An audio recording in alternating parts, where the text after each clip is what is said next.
અત્યારે ગાંધીનગર કોંગ્રેસના કાર્યાલય તરફથી અમે અહીંયા બધા કોંગ્રેસના કાર્યકર્તાઓ ગાંધીનગરની સીટ છે એમાં 7 વિધાનસભા આવેલી છે. 7 વિધાનસભાના મુખ્ય કાર્યકર્તાઓ અહીંયા ભેગા થયા છે અને અમે લોકો થોડા સમયમાં ફોર્મ ભરવા માટે જવાના છે.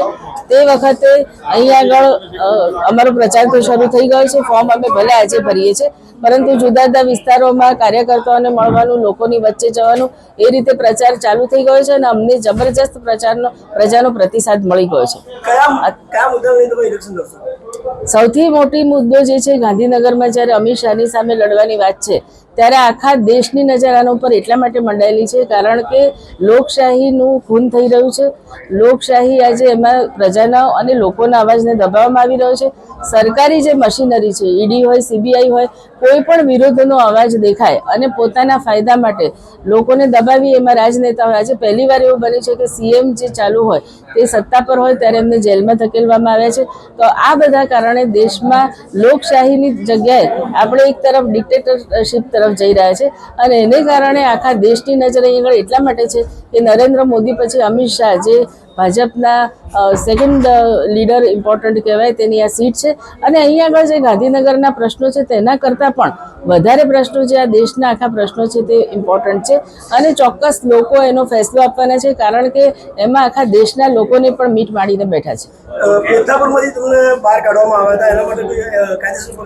પેથાપુરમાં બહાર કાઢવામાં આવ્યા હતા તે જે તમે વાત કરો છો એ વાતમાં એવું છે કે એમાં કોઈ ક્ષત્રિયોનો ત્યાં આગળ પ્રોગ્રામ ચાલતો હતો. તે લોકોને અમારી સાથે કોઈ સંબંધ નથી. એ લોકોનો જે વિરોધ છે આખો રૂપાલા સામે છે, આખા ગુજરાતને ખબર છે.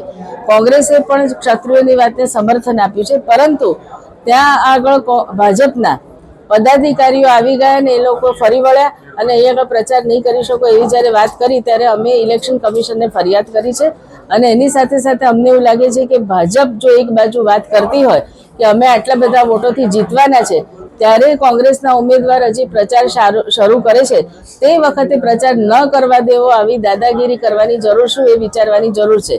આ એક પ્રકારનું એમને ફ્રસ્ટ્રેશન છે કે અમે લોકો જો ગાંધીનગરમાં ક્ષત્રિયોના વિરોધની વચ્ચે પ્રચાર ન કરી શકીએ તો કોંગ્રેસ પણ શાને માટે જો પ્રચાર કરે. પરંતુ અમે આખા કોન્સ્ટિટ્યુઅન્સીમાં જુદી જુદી જગ્યાએ મિટિંગ કરી છે અને આવો કોઈ પણ અનુભવ અમને થયો નથી. હા, એ અલબત્ત છે કે સરકારી મશીનરીનો દુરુપયોગ થઈ રહ્યો છે.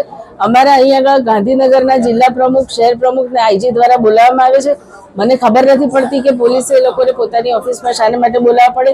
નાના મોટા કાર્યકર્તાઓને પણ ફોન કરવામાં આવે છે, ધમકી આપવામાં આવે છે અને ભૂતકાળમાં પણ જુદા જુદા વિસ્તારમાં ગાંધીનગરમાં પોલીસનો ઉપયોગ કરી, એજન્સીનો ઉપયોગ કરીને મતદાન ના થાય તેવા પ્રયત્ન કરવામાં આવે છે. ત્યારે આ વખતે મારે ખાસ કાર્યકર્તાઓને, મતદાતાઓને અપીલ છે કે કોઈ પણ રીતે ડરવાની જરૂર નથી અને શાંતિથી મતદાન કરજો અને અમિત શાહને બરાબર ઘરે મોકલવાનો સમય આવ્યો છે તે પોતાની ફરજ નિભાવજો.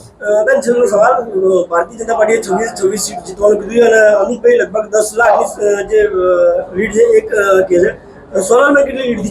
મને અમિત શાહે કઈ લીડ કહી છે મને નથી ખબર. અમે એ તરફ જોતા પણ નથી. અમે તો અમારું ટાર્ગેટ છે અમિત શાહને હરાવવાનો અને અમિત શાહને આ સીટ ઉપરથી તડીપાર કરવાનો અમારો નિર્ધાર છે. બાકી જે જુમલાખોર પાર્ટી છે જે પોતે જ કહે છે કે અમે ઇલેક્શન વખતે જુમલા કરીએ છીએ, અમે આવા કોઈ જુમલા તરફ ધ્યાન આપતા નથી. 400 પાર કે 10 લાખ પાર એની વાત નથી. અમે તડીપાર કરીશું આ વખતે આ સીટ ઉપર.